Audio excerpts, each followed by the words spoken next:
તો હવે આજના સમયમાં લોકો ગૂગલ પે, ફોન પે ઘણા બધા પ્રકારની એપ્લિકેશનનો ઉપયોગ કરે છે.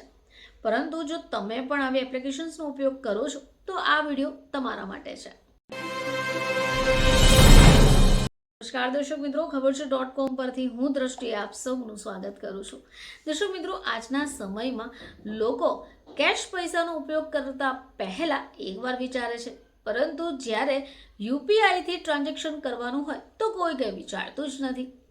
તો હવે આજના સમયમાં લોકો ગૂગલ પે, ફોન પે ઘણા બધા પ્રકારની એપ્લિકેશનનો ઉપયોગ કરે છે. પરંતુ જો તમે પણ આવી એપ્લિકેશન્સનો ઉપયોગ કરો છો તો આ વિડીયો તમારા માટે છે. ગૂગલ પે વિશે તો તમે સૌ કોઈ જાણતા હશો, પરંતુ ગૂગલ પેની આ સિક્રેટ ટ્રીક એવી છે જે તમને ખૂબ કામની છે. દર્શક મિત્રો, આજકાલનો જમાનો ડિજિટલ છે. હવે ઘણા બધા લોકો ઓનલાઈન પેમેન્ટ માટે ગૂગલ પેનો ઉપયોગ કરે છે.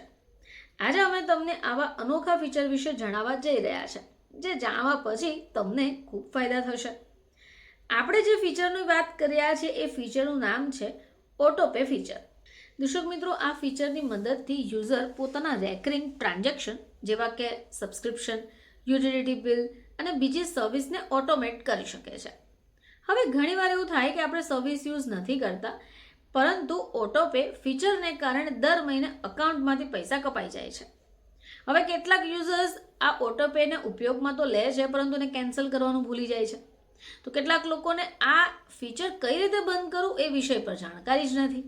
જો તમે પણ ગૂગલ પે રજિસ્ટર કોઈ ઓટોપે કેન્સલ કરવા ઈચ્છો છો તો અમે તમને અમુક એવા સિમ્પલ સ્ટેપ્સ જણાવીશું, જેની મદદથી તમે ઓટોપેને કેન્સલ કરી શકશો. તો ચલો વાત કરીએ કે એવા કયા સ્ટેપ્સ હોઈ શકે. દર્શક મિત્રો, સૌથી પહેલાં તમારે ફોનમાં ગૂગલ પે એપ્લિકેશનને ઓપન કરી લેવાની છે. હવે તમે ઓટોપે સેટિંગમાં જઈને ટોપ રાઇટમાં આવેલા જે પ્રોફાઇલ ફોટો હશે એની પર ટેપ કરી લો.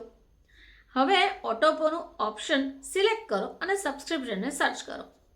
હવે તમારી સામે એક એક્ટિવ ઓટોપે સબસ્ક્રિપ્શનની યાદી આવી જશે અને એમાંથી તમારે સિલેક્શન કરવાનું છે જેને તમારે કેન્સલ કરવા છે.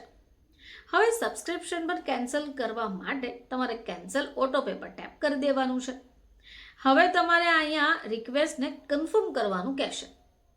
કન્ફર્મેશન માટે યુપીઆઈ પિનને એન્ટર કરવાનું છે. બસ તમારા કન્ફર્મેશન બાદ કેન્સલેશન રિક્વેસ્ટ સક્સેસફુલ થઈ જશે. દર્શક મિત્રો, ઓટોપે કેન્સલેશનનો ટાઈમ કે પછી ઇફેક્ટિવ ડેટ મર્ચન્ટ પર નિર્ભર કરે છે. હવે કેટલાક કેસમાં તમે જોશો તો ગૂગલ ઓટોપે કેન્સલ થયા બાદ પણ સબસ્ક્રિપ્શન કેન્સલ માટે તમારે મર્ચન્ટને કોન્ટેક્ટ કરવો પડશે. જો સબસ્ક્રિપ્શનનું પેમેન્ટ શેડ્યુલ છે તો આ કેન્સલથી પહેલાં પણ પ્રોસેસ થઈ શકે છે. તો દર્શક મિત્રો, જો તમે પણ ગૂગલ પે ઉપયોગ કરી રહ્યા છો અને તમે પણ આવી કોઈ સમસ્યાથી પીડાઈ રહ્યા છો તો તમને આ ટ્રીક અથવા આ સ્ટેપ્સ કામ આવી શકે. ફરીથી તમારી સમક્ષ હાજર થઈશું. ત્યાં સુધી જોતા રહેજો ખબર છે .com.